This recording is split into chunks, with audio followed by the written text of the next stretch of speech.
কাবিননামার পাতায় লেখা এক টুকরো সই কি একটি জীবনের পুরো ভালোবাসার গল্প বদলে দিতে পারে?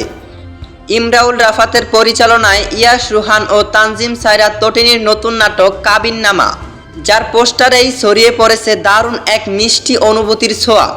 ভালোবাসার এমন সুন্দর আঁকড়ে থাকা আর একে অপরের প্রতি মায়াবী এই টান, কিন্তু তাদের এই গল্পের পরিণতি আসলে কি? দর্শকদের অপেক্ষার অবসান ঘটিয়ে কাবিননামা নাটকের অফিসিয়াল টিজার আসছে আগামী শুক্রবার সন্ধ্যা 7টায় ক্যাপিটাল ড্রামা অফিসিয়াল ইউটিউব চ্যানেলে। এই পোস্টারে ইয়াশ রুহান ও তটিনীর এই স্নিগ্ধ ও রোমান্টিক রূপটি ইতিমধ্যেই ভক্তদের হৃদয়ে ছুঁয়ে গেছে। তবে সম্পর্কের মিষ্টি এই বন্ধন আর কাবিননামা নামের আড়ালের আসল সত্যিটা কি, সেটাই এখন দেখার বিষয়।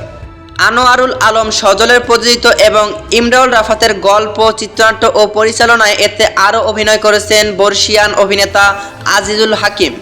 নাটকটির অফিসিয়াল রিলিজ ডেট জানার সাথে সাথেই আমাদের পরবর্তী ভিডিওতে জানিয়ে দেব। তাই আপডেট পেতে MHST চ্যানেলটি এখনই সাবস্ক্রাইব করুন। যারা ফেসবুক পেজ থেকে দেখছেন পেজটি ফলো করুন। ধন্যবাদ।